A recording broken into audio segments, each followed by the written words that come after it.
Hello, everyone. Thank you for your patience with us. My name is Erin O'Donnell. I am the Associate Director of Education and Global Hearing Health Programs here at the House Institute Foundation. And on behalf of everyone here, I want to send you a warm welcome and thank you for joining us for our Ask Me Anything event with Dr. Peng and Dr. Brackmann in honor of World Hearing Day. Today we join 96 countries, hundreds of events, and thousands of people around the world, all celebrating World Hearing Day. It truly is a global awareness phenomenon spearheaded by the World Health Organization. And each year, the day has a theme that focuses on a specific area of need within the broader field of hearing health. This year's theme is To Hear for Life, Listen with Care. The idea behind this theme is that many causes of hearing loss are preventable, especially hearing loss caused by exposure to loud sounds. And that with prevention, treatment, and the technology we have today, it is in fact possible to hear over the course of the lifespan, to hear well over the course of the lifespan. So this year's theme is of particular importance to many young people who are often in recreational settings with dangerously high decibels and who often listen to music through their personal listening devices at very high volumes. Because of this, 1 in 2 young people are at risk of hearing loss due to unsafe listening. And globally, 1 in 4 people are projected to have hearing loss by 2050. So what are we all doing collectively to address this? Well, last year, the World Health Organization launched the first World Report on Hearing, which outlined how countries can implement hearing health care into their universal healthcare systems and at the primary level of care. And yesterday, on March 2nd, in preparation for World Hearing Day, the WHO launched 2 new important documents to help with this effort. The first is the Global Standard for Safe Listening Venues.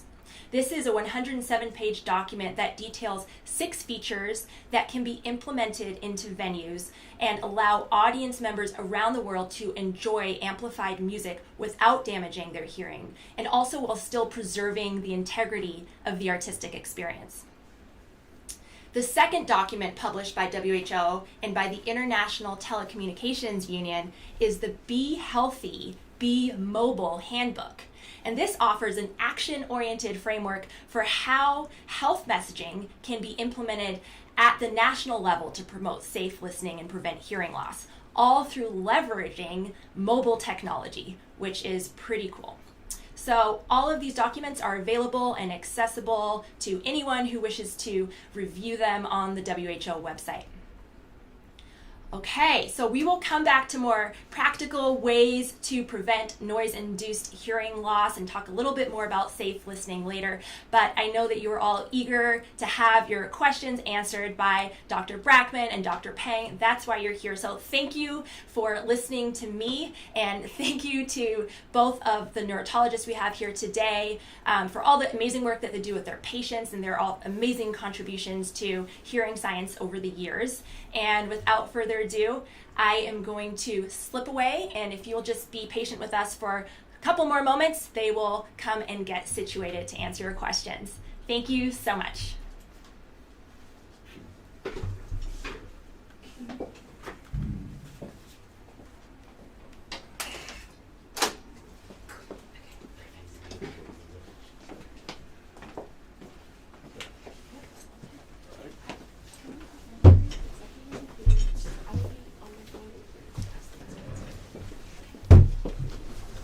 Excuse me, Kevin.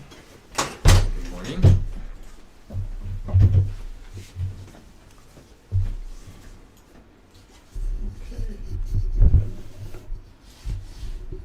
We have a first question. 1 second. Okay, so you have to repeat the question. Great. So the first question here is, this person was treated for an acoustic neuroma 2.5 years ago, and the main challenge is sound localization. So are there therapies and treatments for that? Yes. So The question was if there are therapies and treatments for sound localization after removal of vestibular schwannomas, which are also called acoustic neuromas. It depends on the amount of hearing that's remaining. If there is no hearing in the operated ear, for example, if the patient underwent a translabyrinthine surgery, then there are various methods to help with hearing rehabilitation. It's difficult still with all those methods to localize sound.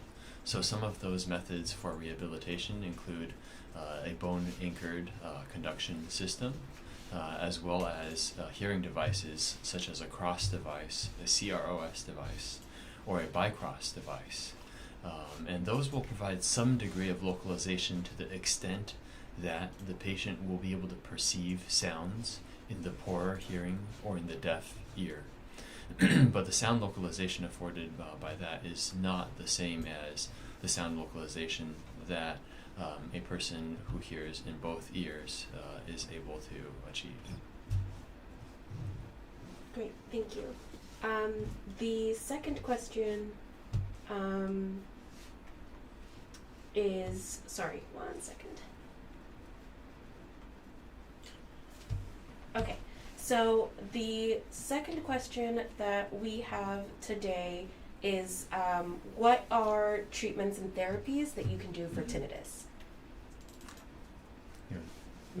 We're all looking at each other to pass that off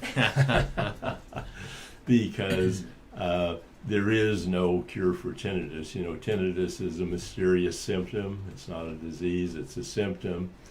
It's mysterious in that it may occur in people with normal hearing, and it may also occur in people who are totally deaf, say after vestibular schwannoma removal. They have no hearing in the ear, but yet they perceive tinnitus in that ear. Most therapies are aimed at masking techniques. In other words, creating outside sounds which allow the patient to better tolerate their tinnitus. And that's adequate for the majority of patients. There are masking devices that are reasonably priced that are available on the internet, and most patients can get by with masking sounds like that, particularly when it's bothersome at night. There are more sophisticated types of tinnitus treatment, custom-made masking devices, tinnitus retraining therapy, and things of that nature, all of which are designed to help the patient cope with the symptom and not really relieve the symptom. Kevin, do you have anything to add? I agree with all that. I do think that tinnitus retraining therapy and cognitive behavioral therapy in certain patients can be of great benefit. Right. But somebody has to be willing to, they have to have the right mindset to undergo that sort of therapy. But I think that's a very good option. And what would these masking devices be called if they were to go look for them? There are a variety. I think the simplest masking devices would simply be, there are actually some noise machines that one can purchase commercially online. One can also download an application. There are various applications that will provide some sort of white noise or masking noise, and that can help reduce the severity of tinnitus. There are even hearing aids that are equipped with masking sounds as well as tinnitus programs. So that would be the most high-tech way of approaching it, especially if somebody has a hearing loss severe enough to require the use of a hearing aid already. Thank you. How much would a cochlear implant help in social settings? I think a cochlear implant would help significantly in social settings. As many of you know, we actually screen patients and test patients very carefully before we decide to perform a cochlear implant. So in patients that have passed all the testing and whom we think a cochlear implant would be very beneficial, I think that in social settings the patient and the user will really notice a significant benefit. I think that's probably one of the main reasons actually that patients choose to get a cochlear implant, which is to help with social settings rather than to help with other types of hearing or other settings. Okay, our next question is, what is the latest research on hearing loss and brain health? For example, the increase or acceleration of dementia. I think that's an idea that's been proposed for a number of years, and I think more recent research has really strengthened the notion that if left untreated, hearing loss can lead to a decrease in the quality of life, a decrease in perhaps cognitive function directly, and I think more and more research is coming out regarding that. I think it's important to know that just from a basic perspective, if we're able to hear things, then we're able to remember them. And one of the things that patients with hearing loss will tell us is that they feel like they're more forgetful. And part of that too is sometimes if they're not perceiving the sounds or perceiving the information, that alone is leading them to miss things. So I think it's all tied in. I think it's something that we've noticed for a while, but more recently research has really shown that it probably has measurable effects on cognition. Yeah, the people who have significant hearing impairment often become socially isolated, and there are many studies that show that interaction, intrapersonal relationships and interaction is very important to maintain cognitive function, so that if patients have enough hearing loss that makes them isolated, that can, without any question, lead to some cognitive decline.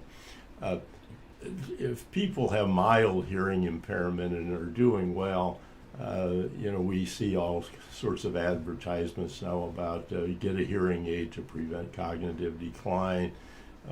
There's no real hard evidence that for patients with mild hearing impairment that a hearing aid will prevent cognitive decline. So I hesitate to recommend a hearing aid with the idea that you're going to prevent Alzheimer's or cognitive decline. But certainly if you have any significant degree of hearing impairment, evidence does show that it will be beneficial. Could you explain PPPD? Sure, so PPPD stands for persistent postural perceptual dizziness. It's a diagnosis that used to be termed in various contexts chronic subjective dizziness, and it is a dizziness condition. In fact, some patients even feel like they're vertiginous, so we would definitely group it in the class of disorders that we call vertigo disorders. And it's a feeling that patients are dizzy. Sometimes patients feel like they are constantly in motion. And usually, in order to establish the diagnosis of PPPD, there has to be the absence of any other diagnosis that could explain their symptoms. For example, we want to exclude vestibular migraines. We want to exclude Meniere's disease. We also want to make sure a patient doesn't have, for example, vestibular neuritis. But that's what PPPD refers to, basically a dizziness or vertigo condition where patients are feeling chronically dizzy. Would a cochlear implant be applicable for someone who has had a translab surgery over 2 years ago? In a majority of cases, a cochlear implant is not applicable to those patients. However, it depends significantly on the details of surgery and whether or not the cochlear nerve itself was preserved. So without knowing the specifics of a particular patient, it's difficult to say. I will say that in a majority of cases when we are performing a translabyrinthine surgery, the tumor is large enough that it is not feasible to save the cochlear nerve, meaning we can't preserve the nerve anatomically while we take out the tumor completely. In those situations, a cochlear implant would not be feasible in the patient. Yeah, there are studies that show, that the tumor involved, even though the cochlear nerve may, just in viewing it, may not appear to be involved with the tumor, that there are microscopic arrests of tumor in the cochlear nerve. So in a large tumor, it's probably inadvisable to attempt to save the cochlear nerve just for the purpose of perhaps doing a cochlear implant. So it's better to remove the cochlear nerve in a large tumor rather than thinking you'll do a later cochlear implant. Right. What are treatments for Patulous eustachian tubes? So Patulous eustachian tube refers to when the eustachian tube is abnormally open. We actually have it on this diagram here. So in this diagram, this is the eustachian tube leading up into the eardrum area. So in Patulous eustachian tube, the eustachian tube is abnormally patent or open. And I think some treatments that I have found to be effective in perhaps a majority of patients, but not all, include nasal drops. Hypertonic saline has been described. There's a drop that's marketed called Patulend, Patulend, which can be very effective. Research papers have described the use of potassium iodide, which is usually mixed in water or juice and then drunk. And patients have also tried estrogen nasal drops. So those would be the more conservative therapies. Beyond that, we start talking about filler injection into the eustachian tubes, catheter occlusion of the eustachian tubes, or some doctors call it shims within the eustachian tubes. And in very severe cases, we may consider even closing off the eustachian tube, which usually requires putting in a pressure equalization tube inside the eardrum to prevent any complications from developing as a result of closing off the eustachian tube completely. Do you have anything to add to those therapies? No, Kevin, the only thing that diagnosis of this, we frequently see patients come in that have been misdiagnosed and sometimes even have a tube put in their ear because of pressure sensation, because closure of the eustachian tube is much more common than an abnormally patulous tube. But it can be a maddening thing. I have had it on occasion, and it can, your voice echoes in your ear, and you hear your breathing. And the key to the diagnosis, if you lie down, it goes away. So we can usually diagnose it very quickly by having the patient put their head between their legs and they'll say, "Oh, my ear is cleared up." But it can be a real problem it can be a maddening thing. Doesn't cause hearing loss, doesn't lead to anything else, but it is very annoying and can be very distracting. This question I think is for you, Dr. Peng. How is the research going where the dye is injected to an acoustic neuroma to highlight the tumor during surgery? Yeah, it's going well. To date, we've done a handful of patients with this technique. In fact, we're in the process of continuing the study, obtaining further funding, really obtaining more dye, and we plan to continue using it in the future. We really want to see if the dye is going to be useful at distinguishing between normal tissue and tumor tissue.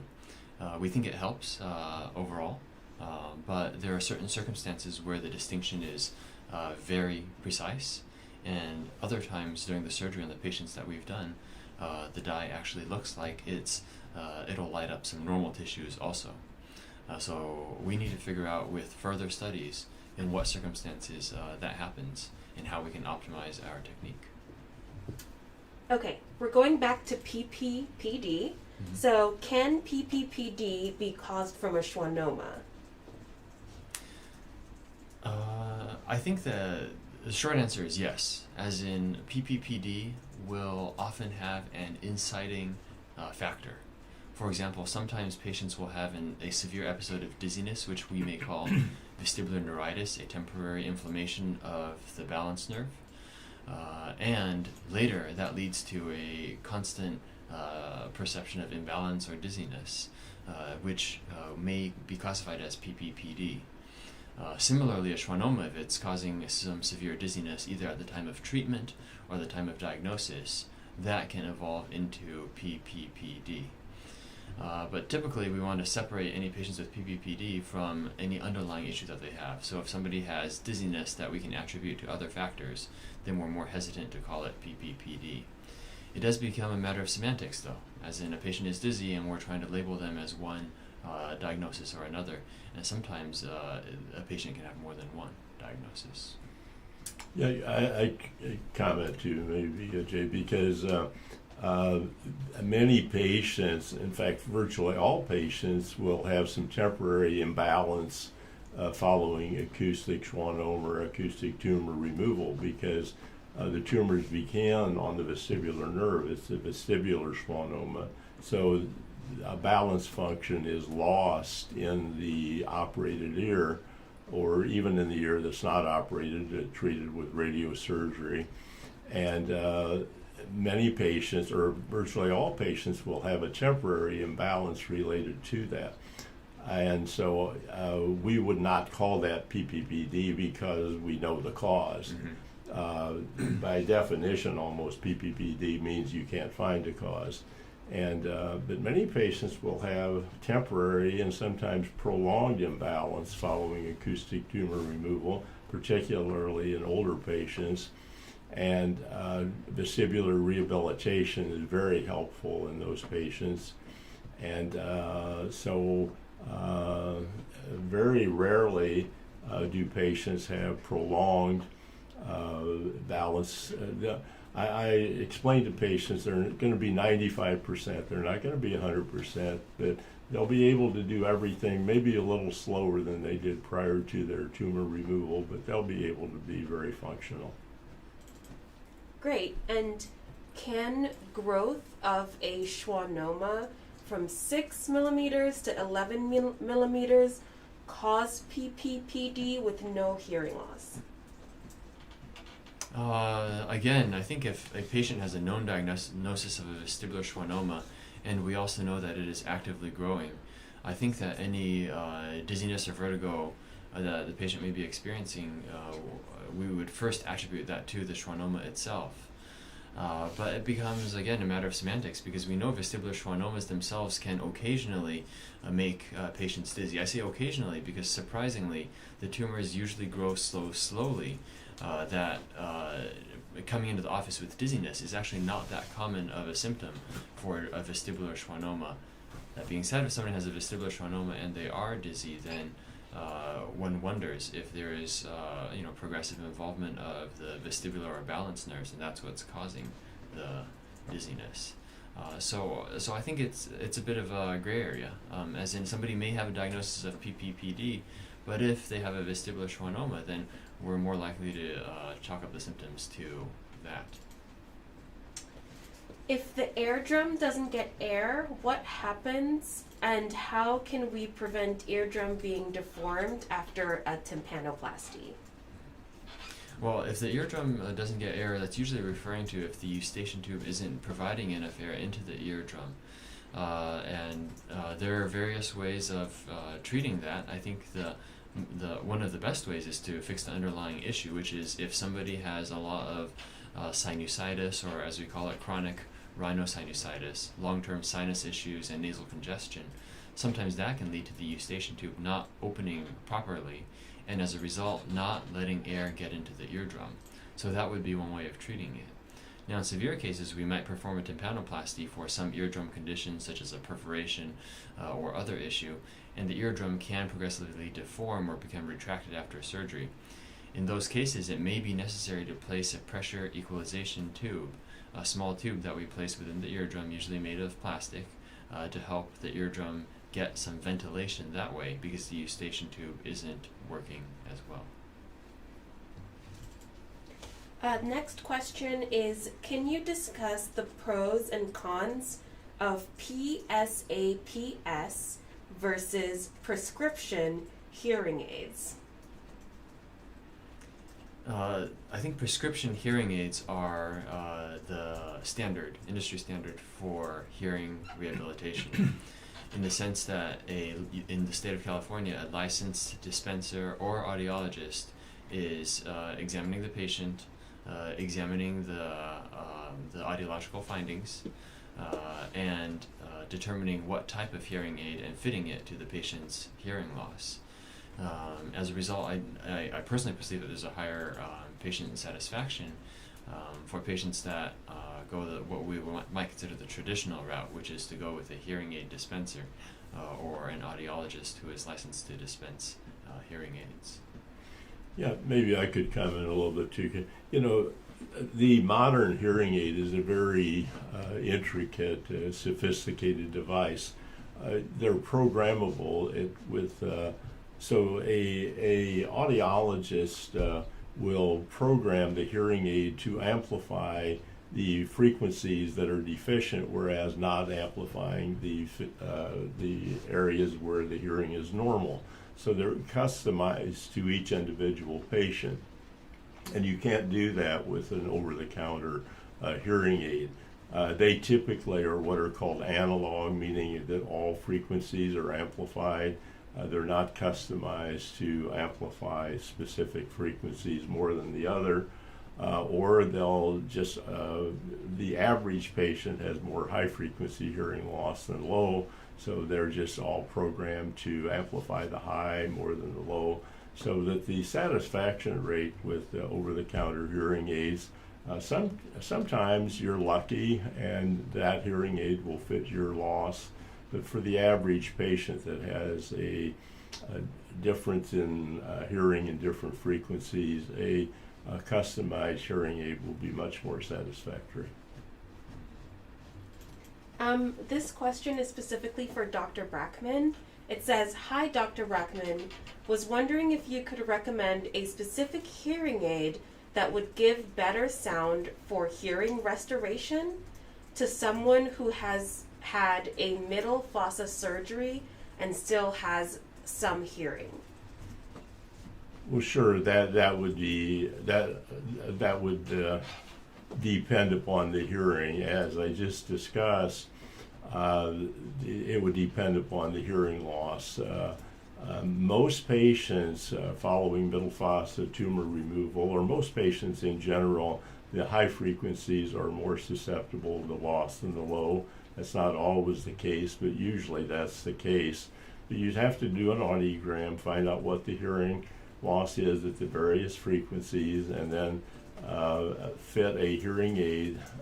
Typically, the hearing aid will have 8 bandwidths that amplification that can be customized to amplify the patient's hearing loss. So, yeah, a custom hearing aid can usually benefit someone who's lost hearing. Now, a very important part of the hearing, though, is not only the frequencies that are lost, but the speech discrimination. And some patients will have pretty good pretty good hearing for the tones, but yet have poor speech discrimination, and that's a problem. But a hearing aid may not be able to correct that. So the bottom line is you need to have a good hearing test, including speech discrimination, and then see a audiologist who can customize a hearing aid for your loss. And would you explain the auditory issues with SSCD? That's for either of you. So SSCD is superior semicircular canal dehiscence, and patients with this condition have a variety of auditory symptoms. We think that it's, so first of all, the superior semicircular canal dehiscence, there's actually a nice little model here. So the superior semicircular canal is shown here. And in this condition, the bony covering of the superior canal is missing. And right above this is the brain. So what basically happens is this balance canal is in communication with the lining of the brain. As a result, patients will have symptoms including autophony, which is hearing one's own voice. Sometimes patients will have a frank hearing loss, usually a conductive hearing loss, meaning like a vibratory type hearing loss resulting from this condition. And we think that these symptoms are related to the fact that the sounds entering the ear, vibrating the eardrum, and then getting picked up in the cochlea, which is part of the inner ear that senses sound. Those vibrations are altered somewhat by the fact that there is a communication between the superior semicircular canal and the brain, or the lining of the brain, more accurately. So we think that the symptoms result from the fact that, like, the mechanics, the acoustic mechanics of the ear are altered. Next question is, what are current treatments for autoimmune inner ear disease? I think there are many treatments for autoimmune inner ear disease, and I think that's one of the things that I emphasize to patients, that even though we may try one or two things and it may not work as well as we want them to, that there are still other treatments. One of the main medications that we use is steroids, so medications such as prednisone, for example, or sometimes we'll inject steroids such as dexamethasone into the eardrum. Some patients are on prednisone just temporarily when they have a drop in hearing related to autoimmune inner ear disease, or AIED, as we call it. Other times, patients have to be on prednisone long term, and I will often work with a rheumatologist to fine-tune the prednisone dosage for those patients. Beyond prednisone, there are many other medications that are prescribed by rheumatologists that can help with AIED also. Some of these medications include methotrexate, Brackmann is also used. There are various monoclonal antibodies that we will prescribe to patients also, and these can also be of benefit. As far as I think from the otologist perspective, we try steroids when there is a hearing loss, especially a sudden drop in hearing. And if a patient needs to be on long-term therapy, I will work closely with a rheumatologist to figure out which specific medication or combination of medications would be effective. You know, maybe I could comment too. Despite everything you do, sometimes the hearing will continue to deteriorate. And these patients do extremely well with cochlear implants. The reason for that is that this is a hair cell disease. The cochlear implant replaces the stimulation that's deficient from the hair cells, but the hearing nerves, the ganglions of the hearing nerve are preserved. I've had a couple of patients who have gone through long-term steroid treatment, other immunosuppressive treatment, and their hearing is deteriorated, and then they finally had a cochlear implant. And they've done so well that they said, why did we mess around with all of that medicine? Why didn't you just give me a cochlear implant right off? Because they've done so well with it. So if you're suffering with autoimmune inner ear disease, the big light at the end of the tunnel now is a cochlear implant, and I know you'll do real well. I wanted to add to that too. Dr. Dearberry, who recently retired from our practice, was one of the pioneers of using allergen treatments for patients with AIED.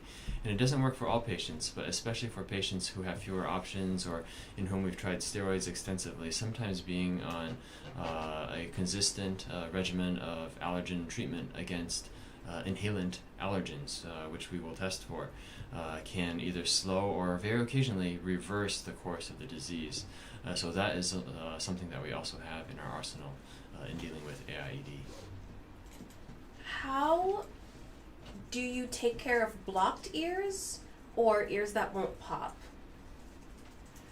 I think that's a loaded question. It depends on what is causing the blockage. And there are actually a remarkable variety of causes that can contribute to the sensation of an ear being full, an ear being blocked, or not being able to pop. So, for example, even having a hearing loss, including an isolated hearing loss at the high frequencies, can cause some patients to feel like their ears are blocked. Other times, patients will have Meniere's disease, which is a low-frequency hearing loss, and they'll come in and say, I can't pop my ears. We do a hearing test, we ask them about their other symptoms, and we diagnose them with Meniere's disease. I think perhaps the simplest is when the eustachian tube itself is physically blocked, and when patients are trying to perform the Valsalva maneuver, which is the pinching your nose and trying to pop your ears maneuver. If that's not working, then there are a variety of remedies, including both medicines, such as pills and sprays, that can help unclog your eustachian tubes. And ultimately, if it really becomes an issue, particularly for patients who can't tolerate elevation change, such as flying or driving up a mountain or a hill, we might consider a eustachian tube balloon dilation procedure. But I want to reemphasize that there are many causes of a blocked ear, and it's important to see your doctor and see what the exact cause is so that it can be addressed appropriately. One other thing, Kevin, that we sometimes use is something, a device called an ear popper. That when you swallow or move your jaw, oftentimes the eustachian tube will open. So this ear popper produces a gentle pressure. You put it in your nose, and there's a little air pump, and you put that in, and then you swallow. And if the eustachian tube is only, it can't be completely occluded, of course, but if it's only sluggishly opening, that ear popper can open it. And I have patients who have their ear popper on their airplane, and when they're coming down, descent is when you have difficulty clearing the ear, and they use their ear popper, and I'm sure they get lots of view from the surrounding passengers, but that's very effective for them to open the ear during flying. Can a schwannoma cause daily headaches and visual distortion? I think that would be less likely for a regular vestibular schwannoma that we might encounter in our practice. A schwannoma actually has to be quite large to directly impinge upon structures that affect eye movement or vision, and so that is a possibility. But I think that in and of itself would be less likely. In terms of headaches, I think that's a possibility too, but I want to emphasize that usually schwannomas are picked up not because a patient has headaches, but because a patient has hearing loss that's worse on one side than the other. So even though, when patients will ask, is my headache due to the schwannoma, I think that's a possibility, but we don't think that necessarily it's playing a large role. In fact, I would say that more mundane causes of headache would be more common than a schwannoma causing a headache.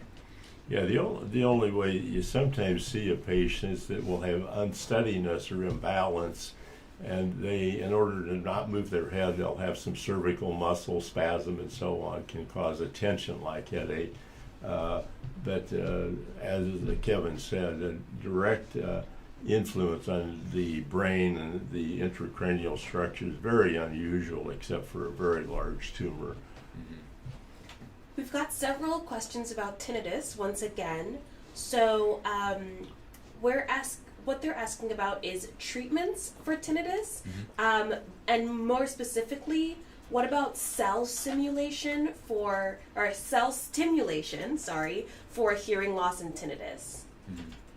So we touched on the treatments for tinnitus before. I think masking techniques, cognitive behavioral therapy, and tinnitus retraining therapy are all very good options for treating tinnitus. In addition, if a patient has a hearing loss, that can be aided or improved by the use of hearing aids. Using hearing aids can often reduce the perception of tinnitus. I think that other treatments for tinnitus, including cell stimulation, sometimes people will actually have biofeedback treatments, including one that's licensed in Europe. I think those techniques are newer, and they can help for certain patients, but they have not gained widespread acceptance in the United States, both from a patient perspective as well as from a physician or audiologist perspective. So I think many of those stimulation treatments are rather preliminary. They also want to know what causes their tinnitus. That's also a loaded question. I think the most important thing when I see a patient with tinnitus is I tell them we should check your hearing. If we don't check it today, we should at least check it in the near future. We want to make sure that we're not missing a hearing loss. We know that hearing loss is a common culprit that creates tinnitus. Again, tinnitus results from the hearing loss. It's not that the hearing loss is caused by the tinnitus, no, it's the other way around. So I think one of the biggest causes of tinnitus is hearing loss itself. But we do, of course, have patients that come in with relatively normal hearing who have tinnitus. And I think in those situations, we don't really know what causes the tinnitus. We can hypothesize that maybe when they were a child, their hearing was even better than what we're noticing on their hearing loss at the present moment. And that decrement in their hearing is what is causing the tinnitus. But there are definitely cases where we don't know why patients perceive a sound in one or both ears. Great. This person is a patient of Dr. House, and they would like to know, they've just finished chemo radiation a year ago, and they need to make a decision about cochlear implant versus a hybrid or nothing. So how do they weigh the benefits between those options? I think our audiologists are our unsung heroes, and we actually rely a lot on the audiologists to tell us what type of hearing loss a patient has and whether or not an implant or a specific type of implant would be beneficial. I think generally speaking, if a patient is experiencing severe hearing loss after chemotherapy and radiation, especially if the patient is receiving chemotherapy and radiation for a head and neck cancer, a cochlear implant may well be considered if the hearing loss is severe enough. But the specific choice of implant, for example, a hybrid versus a full-length implant, depends on how much hearing is remaining. If somebody has also just finished cancer treatment, we definitely want to see some stability in the hearing tests, so we might consider obtaining another hearing test 3 months after treatment, then 6 months after treatment, before we decide on whether or not somebody would be a good cochlear implant candidate, whether or not to do a cochlear implant at all, and if we do one, then what type of electrode or what type of technique to use. Middle fossa with bony decompression and radiation. So this person has middle fossa surgery with bony decompression and radiation after for facial schwannoma. What can they do for intermittent high-pitched tinnitus and the occasional voice echo when they're talking? I think, first of all, for the voice echo, we need to make sure that we need to obtain a CT scan to make sure there's no superior canal dehiscence. When we're performing middle fossa surgery, there are certain cases in which the superior canal is thinned or even dehiscent. So that needs to be ruled out. We need to make sure that that's not the case. Secondly, we need to obtain a hearing test because we need to see what the hearing is like following the treatments that this patient has received. Radiation alone can damage the hearing nerve. Surgery can cause damage to the hearing nerve. And so we need to see what level we're hearing at. If the tinnitus is intermittent, if the high-pitched tinnitus is intermittent, then that's usually perhaps a little less concerning than tinnitus that is constant or tinnitus that is very loud in intensity, because the latter might signify a significant hearing loss. But we also don't know what causes intermittent tinnitus. There's actually a condition that's called ESPA, S-B-U-T-T, which has been described in papers, and that's sudden, brief, unilateral tapering tinnitus, which has been estimated to affect even 70% of all people. And that's when we hear a sound in our ear, a tinnitus in one ear usually, and it sort of tapers after about 10 or 15 seconds.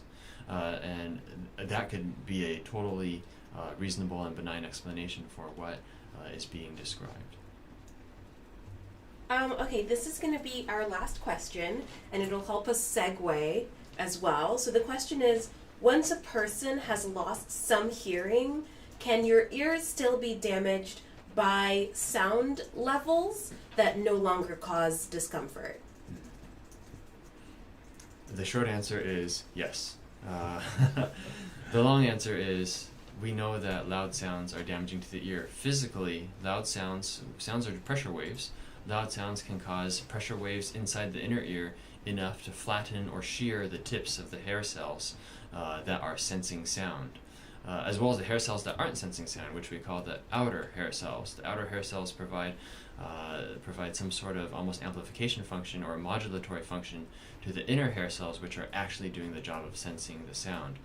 Loud sounds, loud pressure waves can damage those cells, regardless of whether or not a hearing loss is already present. Yeah, I'll just add to that, protect your ears. Yeah. Wear earplugs. Yes, wear earplugs to concerts, wear earplugs to sports games. Shooting, hunting. Yes, definitely shooting also. Keep them with you on your keychain or whatnot. So. Okay, thank you so much, Thank doctors. you all for tuning in. Everybody stay online. We will be talking about hearing protection in just a moment. Okay, are we Thank you. done? Yeah, thank Good. you.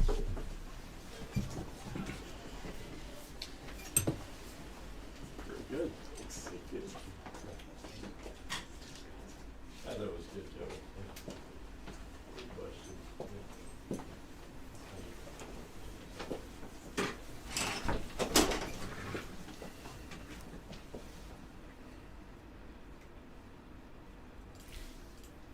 Okay, hello again, everyone. Thank you so much for asking all of these wonderful questions. If there are any questions that we did not get to or that we overlooked and you would still like answered, please email us. You can reach us at hello@hifla.org. All right. Also, we will be posting a replay of this session. So if there are any answers that you found particularly helpful, you can go back and rewatch these at your leisure. So with 1 billion young people between the ages of 12 to 25 at risk for noise-induced hearing loss, this is a huge number, and we want to talk a little bit more about hearing protection. So I'd like to introduce Jay Clark. Jay with us today is the founder of Earpiece, PEACE, and it is a hearing protection company. And Jay, hi. Hi. Hi. Could you tell us a little more about why hearing protection is important, first of all, and then also what Earpiece has to offer? Sure.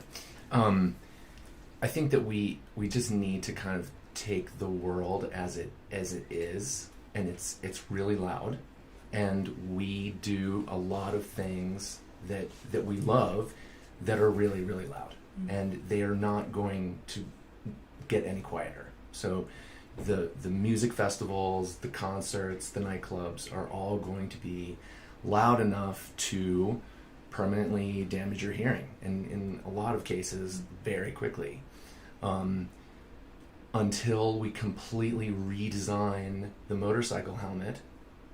You know, if you're at 60 miles an hour on the highway with a full face cover modern helmet, you're safe for maybe less than 15 minutes before you could start to experience some degree of noise-induced hearing loss.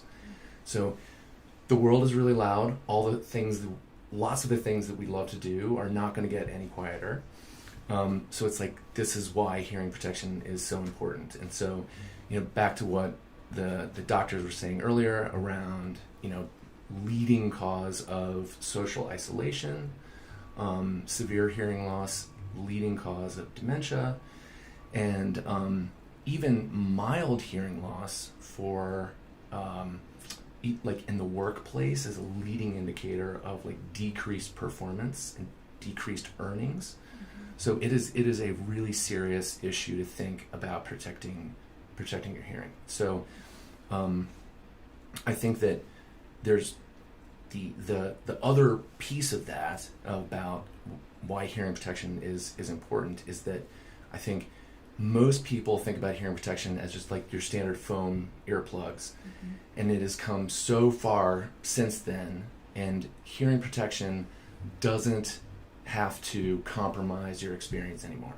So there are lots of products like ours that still enable you to have great sound experience. You can still communicate with people. They're super comfortable. So the flip side of like all of the terror, like the negative consequences of losing your hearing, hearing protection can really improve your experience. So you really will have a better experience with good hearing protection. And so that's where, so we've been around for 10 plus years. We make high fidelity hearing protection. You have in short, it's hearing protection that you actually want to wear. So it's super comfortable. You have great sound experience. They're very discreet, and it's the kind of product that you will you'll just always go back to, because you simply have a better experience when you go to a concert. You can hear everything clearly. You leave at the end of the night. You pop your earplugs out, and you feel totally fine. No buzzing, no humming, and it's the same with riding a motorcycle. You spend a couple hours on the highway. When you pull off, you're feeling a little dull, and so it does not have to be that way. So there's products out there. We've got 2 patents on our Earpiece Pro product, and it really is the kind of thing that's just going to make your experience better. I also saw you have earplugs specifically for hearing, which is pretty fantastic. Earplugs, for sleeping, which is pretty fantastic. They look really comfortable. I have yet to try them out, but I'm looking forward to getting a pair. We are really excited about them. The new sleep plugs, actually, the Pro plug, the 2 patents are around the design of the plug, and they are incredibly comfortable.